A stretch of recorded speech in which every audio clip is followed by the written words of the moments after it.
안녕하세요, 달세뇨 필름입니다. 오늘 사회 1단원 우리나라의 정치 발전 마무리 하는 시간이에요. 그래서 오늘은 조금 천천히 진행을 해보도록 하겠습니다. 어차피 시간도 2시간 배정되어 있어요. 20일에서 21차시 2시간 배정되어 있고, 교과서는 72, 73, 74, 75, 76, 뭐 이렇게 많이 배정되어 있네. 자, 72에서 77까지 배정되어 있네요. 와, 엄청 길다. 좀 강의가 좀 길어질 수 있을 것 같아요. 우리나라의 정치 발전 단원에서 배운 내용을 정리해 봅시다. 정리하는 거 오래 걸리지 원래. 4.19 혁명, 5.18 민주화 운동, 6월 항쟁 등의 민주화 과정은 시민의 정치 참여의 중요성을 잘 보여주는 역사적 사건이다. 이렇게 읽고 넘어가면 여러분들 기억이 잘 안 나요. 자, 4.19 혁명 보겠습니다. 일단 1960년이고요. 자, 원인이 뭔가요? 3.15 부정선거. 자, 3.15 부정선거가 원인이에요. 원인이고, 이승만 대통령이죠. 이승만 대통령이에요. 학생들이 이제 부정선거에 화가 났어요. 그래서 학생들이 처음에 대규모 시위를 벌였죠. 그리고 나서 대학 교수님들도 이제 그 죽은 학생들의 이제 살려내라! 막 이러면서 이제 시위를 막 더 일으킨 거죠. 결과는 어떻게 돼요? 결과는 이승만이 하야를 하고 하와이로 망명을 갑니다. 말이 망명이지 뭐 도망간 거지, 그치?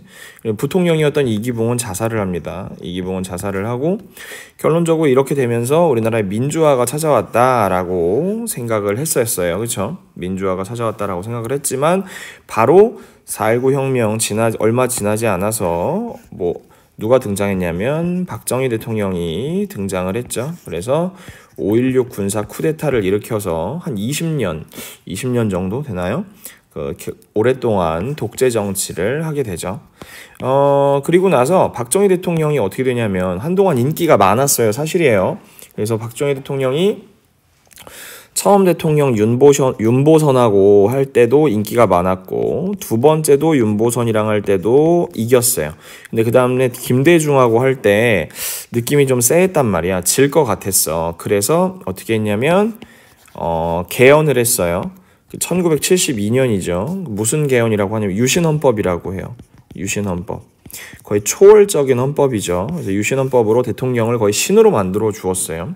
근데 이러고 나서 시위가 더욱더 격해졌어요. 박정희가 이제 약간 독재를 하는 거에 대해서 시위가 강해지고 나서 1970년대 후반에 이르러서 부산 마산을 비롯해서 대규모 시위가 있게 되죠. 1979년 10월 26일 날 김재규라는 사람이 박정희를 암살합니다. 그래서 우리는 그걸 11.6 사태 혹은 11.6 사건이라고 불러요. 박정희가 사망합니다. 박정희가 사망하고 나서 이제 민주화가 오느냐라고 생각을 했는데 누가 등장했어요? 전두환이 등장을 하죠. 반짝반짝 빛나는 머리를 들이밀면서 전두환이 등장을 합니다. 전두환이 군사 쿠데타를 일으켜요. 바로 그 해 1979년 12월 12일 날 12.12 군사 쿠데타, 군사 반란 이렇게 얘기를 하죠.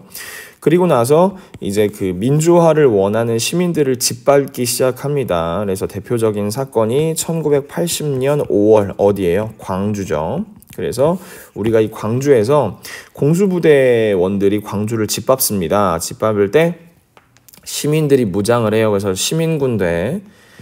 시민군하고 이제 공수부대원들하고 전남도청인가요? 거기서 이제 치열한 전투가 벌어지죠. 결국 시민군이 패하게 되죠. 그래서 광주의 5월에 제사인 집이 엄청 많아요. 어쨌든 이거를 우리가 5.18 민주화 운동이다라고 얘기를 하죠. 5.18 광주 민주화 운동이라고 얘기를 합니다. 전두환은 광주를 무사히 짓밟고 나서 이제 열심히 전두환은 독재를 합니다. 독재를 열심히 하는데 1987년에 이제 또 민주화를 염원하는 강력한 세력들이 등장을 했어요. 그래서 시위를 막 하면서 그때 당시에 사람들이 말했던 게 직선제 개헌이었어요. 직선제는 뭐냐면 대통령을 국민들이 직접 뽑는 게 직선제예요. 전두환 전두환 같은 경우, 그리고 박정희 유신헌법 이후에 박정희 같은 경우에는 간선제로 뽑았습니다. 간선제로 뽑았지만 이제 직선제 개헌의 논의가 많았기 때문에 이제 시민들도 직선제로 개헌해야 된다고 시위를 열심히 했어요. 1987년이었어요. 하지만 전두환은 그 헌법을 개헌하지 않겠다, 호헌 헌법을 유지하겠다 이렇게 얘기를 했어요. 근데 이제 그때 시위의 그 구호가 뭐였냐면 호헌 철폐, 그 다음에 독재 타도 이거였어요. 호헌 철폐, 독재 타도 이거였단 말이에요. 그래서 계속 시위를 하고 우리가 알고 있던 이한열 열사의 사망과 그리고 박종철 고문치사 사건 있죠. 박종철 고문치사 사건. 그 탁친이 억하고 죽었다 이거 있잖아요. 유명한 거. 결국 시위가 거침없이 진행되고 나서 이제 결국 전두환은 누구를 앞으로 내보냈냐면 노태우를 앞으로 내보냅니다. 노태우를 앞으로 내보내고 노태우가 직선제를 하겠다고 얘기를 하죠. 그게 뭐냐면 6.29 선언이라고 얘기를 합니다. 6.29 선언. 그래서 이때의 총 정리를 6월 민주항쟁이라고 얘기를 하고, 이때 이제 찾아온 것은 6월의 봄이다.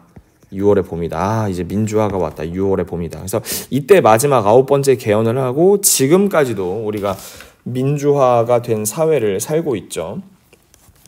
굉장히 힘든 우리 민주화를 얻기 위해서 많은 우리의 조상이라고 하기는 어른들이 많이 고생을 하셨죠.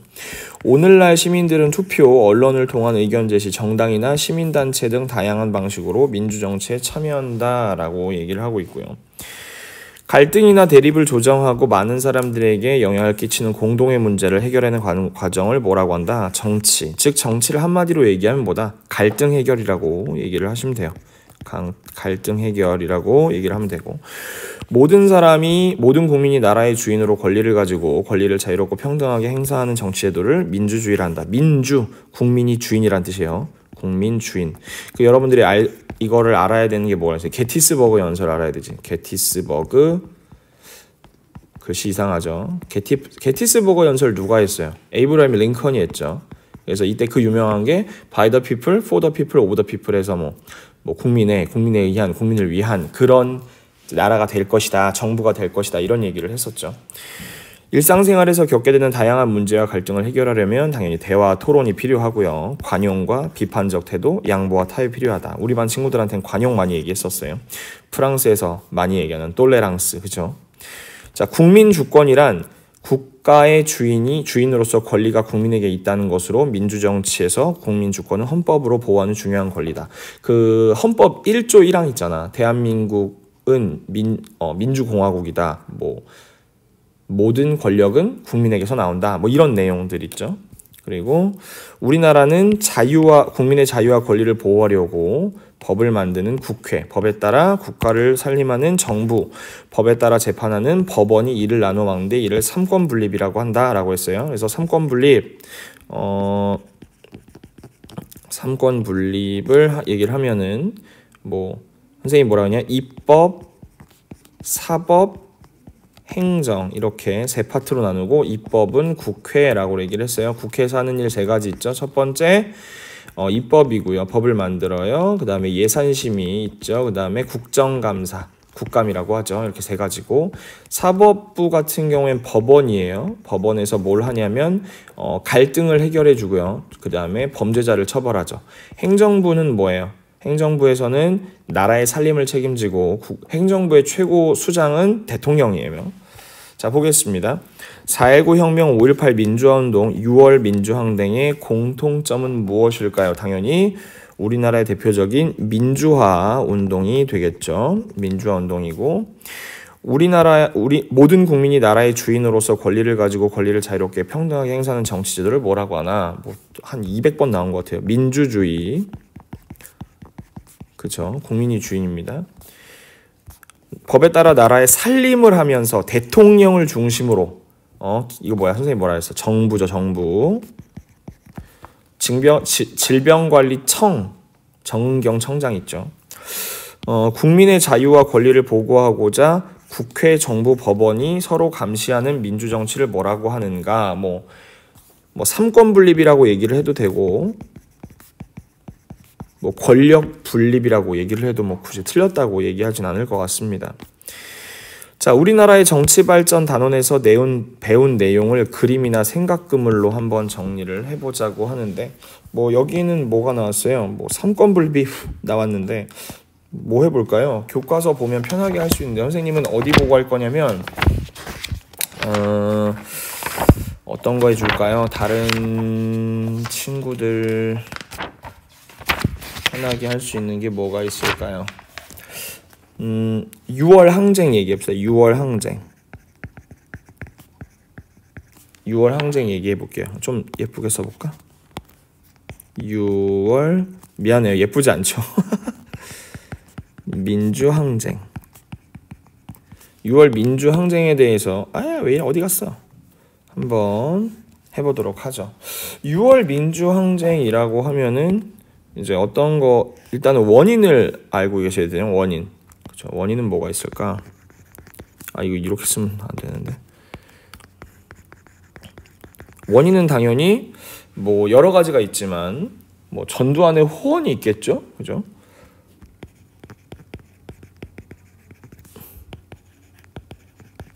전두환이 헌법을 바꾸지 않겠다. 그리고 그럼 이거를 이렇게 쓰지 말고 조금 여기다가 원인 이렇게 쓰고 이렇게 좀 예쁘게 이렇게 하면 되잖아.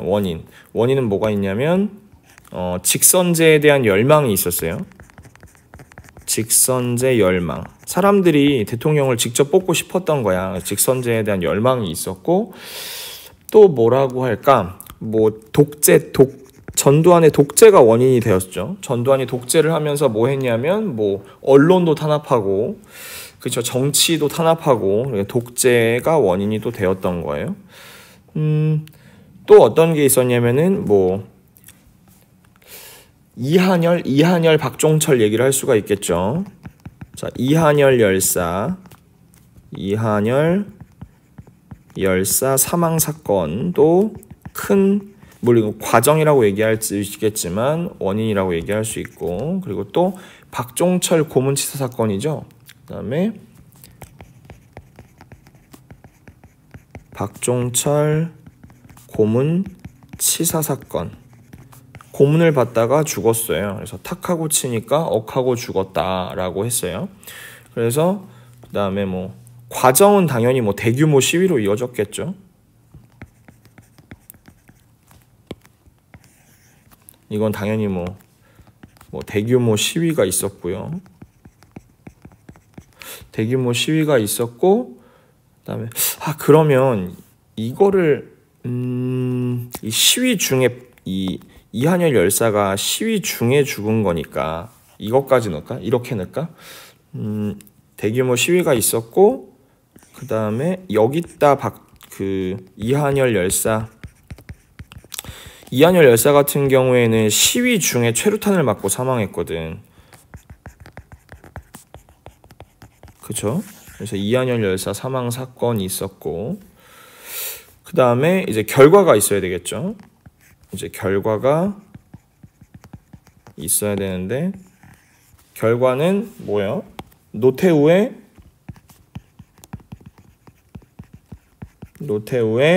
그 직선제 선언, 이거를 뭐라고 하냐면 6.29 선언이라고 얘기를 하죠. 6.29 선언이라고 하고, 결국 뭐야? 다른 건 뭐 직선제 개헌이지 뭐. 민주화 이렇게 쓰면 될 것 같은데, 이 정도면 되지 않을까? 뭐 다른 거 여러 가지, 선생님은 6월 민주항쟁으로 했는데요. 다른 친구들, 우리 반 친구들 같은 경우에는 다른 걸로 해보세요. 뭐 4.19로 할 수도 있는 거고, 또 뭐 여러 가지 다른 사건들이 많이 있죠. 꼭 사건만 아니어도 상관없어요. 사건이 아니고 다른 거여도 상관없습니다. 지금까지 배운 내용을 생각하면서 주어진 단어를 3개 이상 활용해서 글을 써보라고 얘기를 하고 있어요. 글쓰기 힘들죠? 잠깐만요. 선생님이 필기 타이핑을 하기 위해서 키보드가 있어야 여러분들이 뭐 가뜩이나 글씨를 못 쓰니까 어떤 거 해볼까?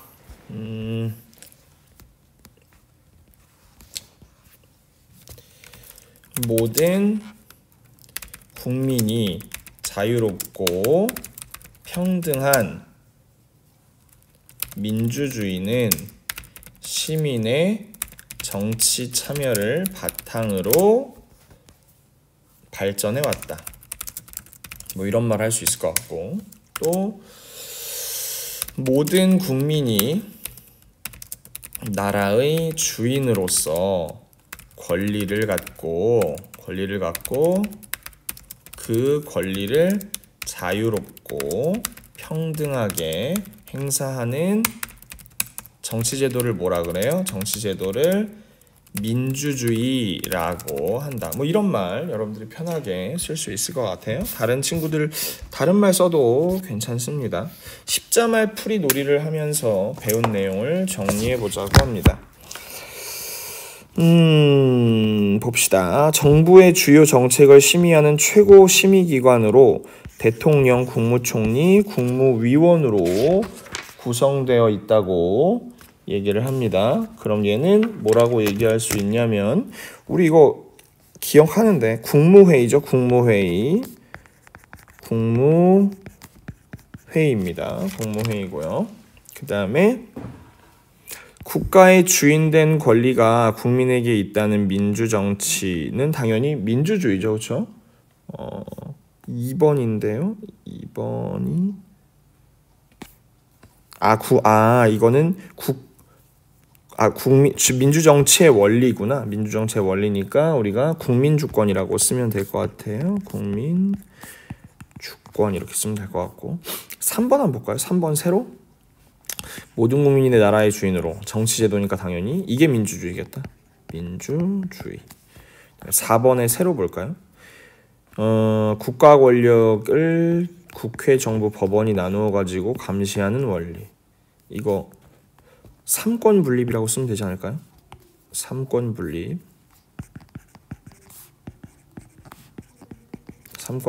쓰면 될 것 같고, 6번 세로 갈등이나 대립을 조정하고 많은 사람들에게 영향을 끼치는 공동의 문제를 해결해가는 활동을 뭐라고 한다 했냐면, 선생님 결론적으로 이거는 갈등 해결을 했잖아. 정치죠.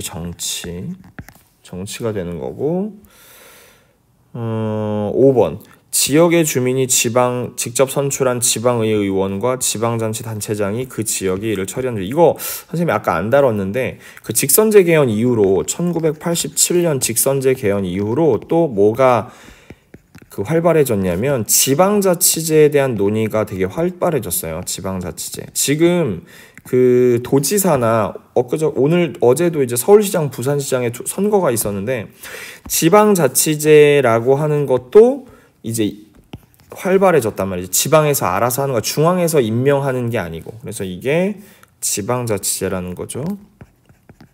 자치가 스스로 다스리는 거잖아요. 그죠? 지방자치제고. 7번 세로는 법률이 헌법에 어긋나지 않는지 또는 국가기관의 기본권을 침해했는지 판단하는 곳이라 해서, 이거 헌법재판소인데, 헌법재판소도 한번 잠깐 얘기를 해드리면, 우리 분명히 수업 때 들었지만, 헌법재판소라고 하는 것은 법 중에 최고가 헌법이잖아요. 그러니까 예를 들어서 어떤 법률을 만들었어.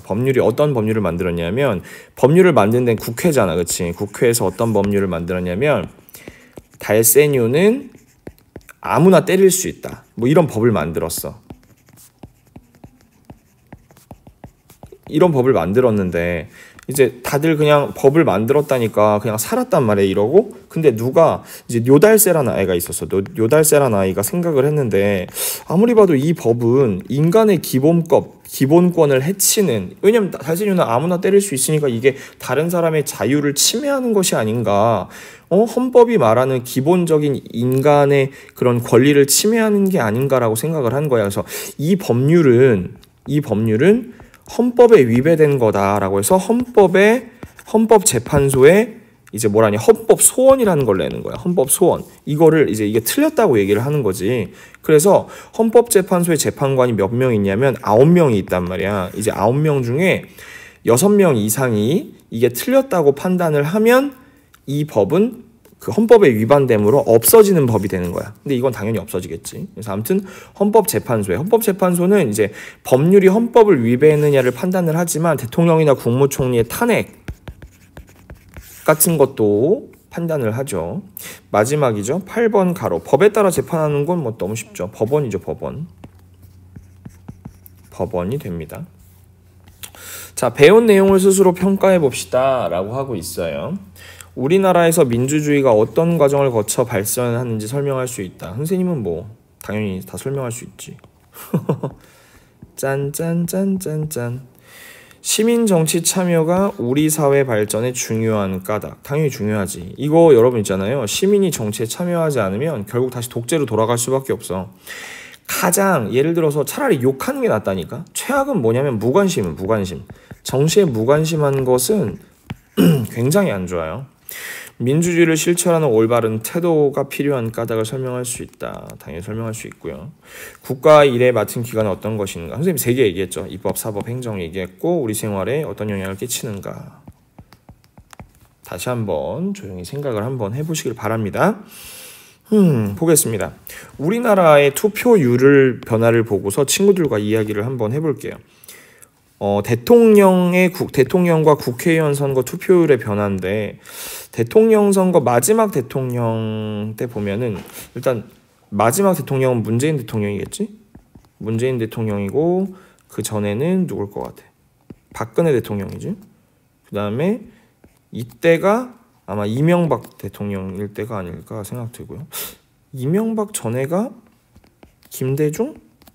아니지, 노무현 아니야? 노무현? 그렇지, 노무현이고 노무현, 그 다음에 김대중, 여기가 김영삼 이렇게 되는 것 같은데요. 근데 보면은 투표율을 일단 한번 보면 대통령 같은 경우에 이때는 되게 정치에 많이 무관심하다라는 생각이 들지 않아요? 그렇죠? 그러다가 대통령 선거도 그렇고 그 국회의원 선거도 그렇고 투표율이 점점 올라가고 있죠. 투표율이 점점 올라가고 있어요.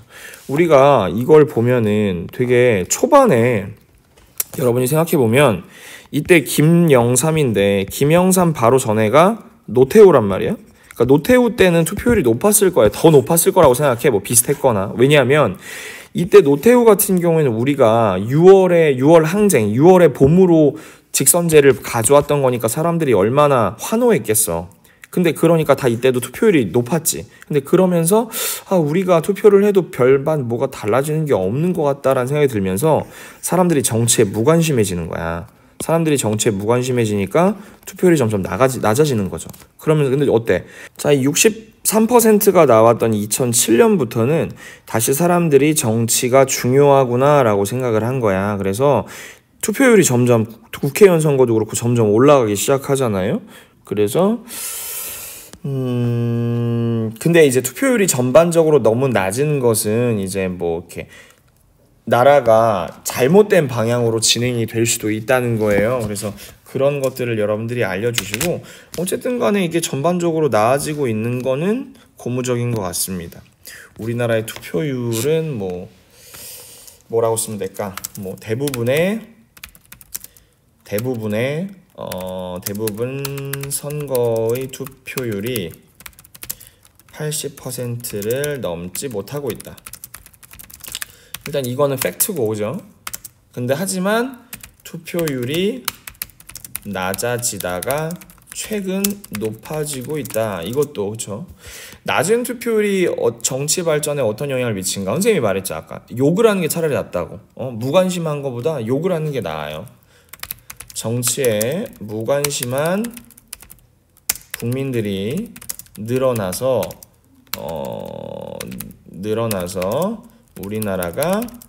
우리나라의 정치가 잘못된 방향으로 나아갈 수 있다. 모르는 거예요, 진짜. 다시 이렇게 무관심하면 독재 정치로 다시 돌아갈 수도 있는 거야. 투표율을 높일 수 있는 방법이 뭐가 있을까? 당연히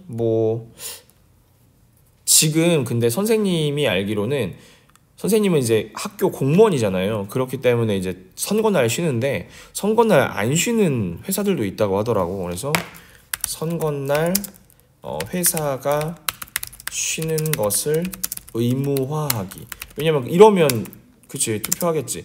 옛날에 선생님이 공장 다닌 적 있는데 그땐 투표하고 10시까지 오라 그랬거든. 그랬었어요. 그리고 또 뭐랄까 투표에 참여한 사람에게 뭐 쿠폰 같은 거 주면 안 될까? 뭐 쿠폰 증정. 예를 들어 뭐 영화 티켓이나 선생님다운 생각이에요. 뭐 기프티콘 뭐 이런 거 주는 거야. 막 물론 예산을 많이 쓰긴 하겠지만 뭐. 그리고 뭐 당연히 이런 거는 뭐 요즘에도 하고 있는데 투표를 독려하는 캠페인을 진행한다. 근데 이 캠페인을 누가 하냐면 예를 들어서 뭐 방탄소년단이나 방탄소년단이나 뭐 블랙핑크가 이런 연예인들이 막 하는 거야. 투표해달라고 막. 근데 블랙핑크나 방탄소년단은 어린 친구들의 팬도 많지만 이제 20, 30대도 팬이 많기 때문에 어른들 중에도 그쵸? 뭐 이런 것이 그래도 어느 정도 효과가 있지 않을까라는 생각인데 여러분들은 뭐 어떻게 생각할지 모르겠어요. 자, 신문기사에 나온 법안의 필요성을 친구들과 토론해 봅시다 라고 하고 있는데 오스트레일리아 호주예요. 호주 오세아니아 지역인데 우리나라에선 아래로 쭉 내려가면 되고 계절이 바뀐 나라예요. 투표를 안 하면 벌금에 구속까지. 야, 여기 빡세다. 오스트레일리아 정부는 투표율을 높이려고 1925년부터 의무투표제를 시행하고 있어요. 이 제도는 국민의 자유투표 의지를 훼손한다는 비난을 받기도 하지만 국민의 대표를 선출하는 중요한 투표에서 투표율을 올리려는 최선의 방법으로 평가를 받고 있긴 해요.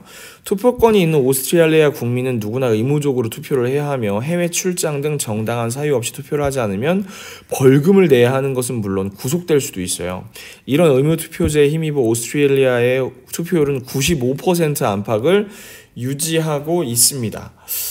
오, 그렇군요. 우리나라도 의무투표제를 시행해야 한다라고 얘기를 이제 주제가 있어요. 근데 여러분 이제 찬반을 해볼 건데 여러분들이 직접 해보시는 게 제일 중요한데 만약에 찬성을 한다면 뭐 국민들의 정치에 대한 관심을 높일 수 있다. 뭐 이런 게 있겠죠. 장점.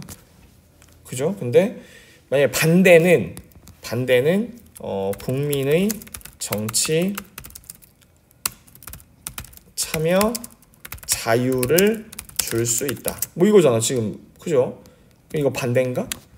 단점은 이런 건가? 단점은 투표에 참여하기 싫은 사람도 억지로 참여해야 한다. 이런 게 단점이지, 그치? 근데 정치 참여에 자유를 줄 수 있는 이 반대 의견에 대한 단점은 뭐냐면 국민들의 정치 무관심을 불러 일으킬 수 있다. 뭐 장단점이 있겠지. 최종 의견은 여러분들이 우리 반에서도 한번 해봐야 되겠는데 이거 친구들이 어떤 생각을 가지고 있는지. 선생님은 의무투표제 괜찮은 것 같아요. 의무투표제 괜찮은 것 같은데 이제 싫은 사람들을 억지로 하는 그럼 이제 막 뭐 독재냐 어쩌고저쩌고 이런 얘기 나오겠지, 그치? 근데 쉬는 날 전부 다 의무화하고 그러면은 될 것 같은데 아직 의무적으로 쉬지 않는 회사가 있을 수 있어서. 그리고 그럴 수도 있어. 뭐 예를 들어서 쉬는 날 일해야 되는 회사들도 있잖아. 회사는 아니지만 뭐 경찰들 같은 경우에 경찰이 일요일 날 쉬면 안 되잖아, 그렇지? 뭐 번갈아 가면서 일을 하겠지. 소방서라던가 병원 이런데, 그렇지?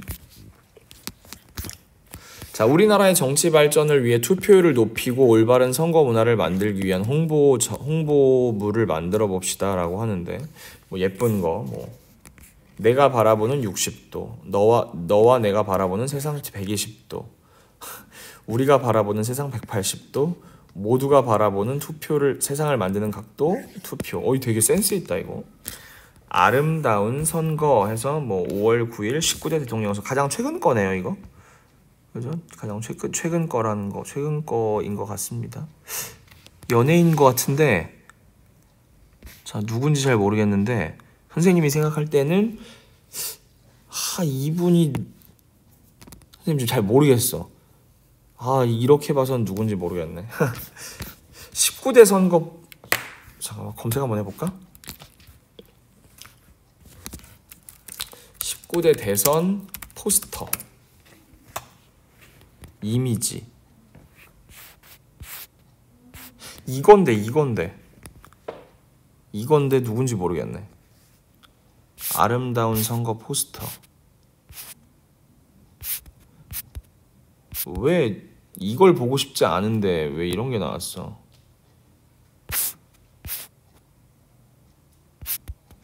이 선거에 들어간 연예인이 누군지 알고 싶다니까.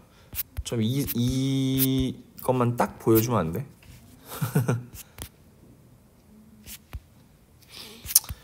그렇군. 잘 안 보이는군. 대통령 선거는 어쨌든 잘 끝났으니까. 이건가 보다. 연예인이 아닌가? 이거 김현우 씨고 이 사람 장나라 씨 아니야? 연예인인 것 같긴 한데 누군지 모르겠네. 선생님이 포스터를 여러분들 뭐 어떻게 만들면 좋을까요? 뭐 이것도 선생님이 포스터를 따로 만드는 건 오바니까 여러분들이 천천히 교실에서 한번 같이 만들어 보거나 과제로 한번 만들어 보는 게 어떨까라고 생각을 합니다. 야, 이게 순식간에 단원이 하나가 끝났네요. 다음 시간부터는 이제 경제에 대한 이야기를 한번 해보도록 하겠습니다. 자, 푹 쉬시고요. 다음 시간에 만나도록 하겠습니다. 인사하고 마칠게요. 안녕.